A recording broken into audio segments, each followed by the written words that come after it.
কোন কোন পশু দিয়ে কোরবানি করা যাবে, কোন পশু দিয়ে কোরবানি করা যাবে না, কোন কোন ত্রুটিগুলো আসলে দেখা জরুরি। আমাদের মূল উদ্দেশ্য হলো একটা ত্রুটি মুক্ত পশু দিয়ে আমরা কোরবানি করব। এই ক্ষেত্রে ত্রুটিটা কি জন্মগত না ত্রুটিটা সাময়িক হয়েছে, এই বিষয়গুলো নিয়ে আমাদের জানতে চাওয়া অনেকের।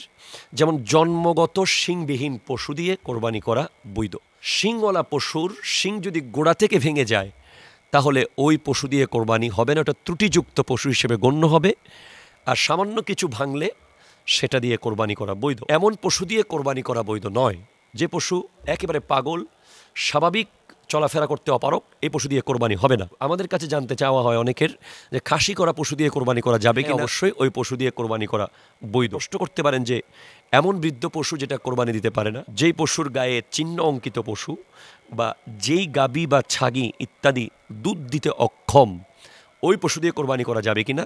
হ্যাঁ, ওই পশু দিয়ে কোরবানি করা যাবে। খোস পাচড়াযুক্ত চর্মরোগে আক্রান্ত পশু যদি মোটা এবং স্বাস্থ্যবান হয় তবে ওই পশু দিয়ে কোরবানি করা বৈধ। কিন্তু যদি দুর্বল হয় এবং এমন হয় যে হাড়ের সাথে মজ্জা নেই, তবে এর দ্বারা কোরবানি বৈধ হবে না। মানে অসুস্থতার কারণে খুব শুকিয়ে গেছে, খোস পাচড়ার কারণে ওই পশু দিয়ে কোরবানি বৈধ হবে না। যদি খোস পাচড়াযুক্ত পশু মোটা তাজা হয় তাকে দিয়ে কোরবানি করা বৈধ হবে। প্যারা চোখের পশু কোরবানি বৈধ, তবে এক চোখ অথবা উভয় চোখ অন্ধ হয়ে গেলে ওই পশু দিয়ে কোরবানি করা বৈধ হবে না। খোড়া পশু, এটা খুব বেশি আমাদের লক্ষ্য করা হয় যে পা খোড়া থাকে পশুর, হয়তো গাড়ি থেকে নামার সময় পা ভেঙে গেছে কিংবা কোনো কারণে খোড়া রোগে আক্রান্ত, যে পশুটি জবেহের স্থান পর্যন্ত যেতে অক্ষম, ওই পশু দিয়ে কোরবানি বৈধ নয়।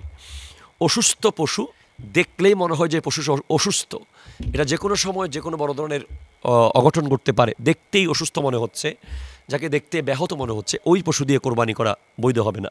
যেই পশুর কান বা লেজের 1/3 বেশি কর্তৃত্ব রয়েছে ওই পশু দিয়ে কোরবানি করা বৈধ হবে না। কান বা লেজের 1/3 কম কর্তৃত্ব হয় তাহলে ওই পশু দিয়ে কোরবানি করা বৈধ। জন্ম থেকে উভয় কানবিহীন কিংবা কানবিহীন পশু দিয়ে কোরবানি করা বৈধ হবে না, তবে ছোট কান হলে সেই পশু দিয়ে কোরবানি করা বৈধ।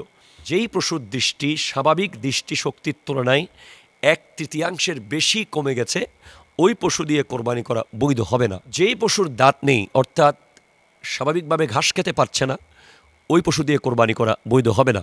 যেই পশুর স্তন কর্তৃত্ব কিংবা শুকিয়ে গেছে একেবারে, এমন পশু দিয়ে কোরবানি করা বৈধ নয়। ছাগলের ক্ষেত্রে কেবল একটি স্তন শুকিয়ে গেলে কোরবানি করা যাবে না, আর গরু বা মহিষের ক্ষেত্রে 2টি স্তন শুকিয়ে গেলে কোরবানি করা যাবে না। নাক কর্তৃত্ব পশু দিয়ে কোরবানি হবে না। কোনো পশুর নাক যদি কর্তৃত্ব থাকে তাকে দিয়ে কোরবানি হবে না।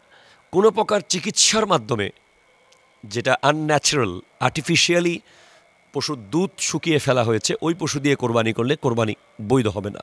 যে পশুর লিঙ্গের ক্ষেত্রে পুংলিঙ্গ বা স্ত্রীলিঙ্গ উভয়ের বৈশিষ্ট্য বিদ্যমান রয়েছে, দুটাই রয়েছে বা সামঞ্জস্যতা রয়েছে, এমন মনে হয় ওই পশু দিয়ে কোরবানি করা বৈধ হবে না।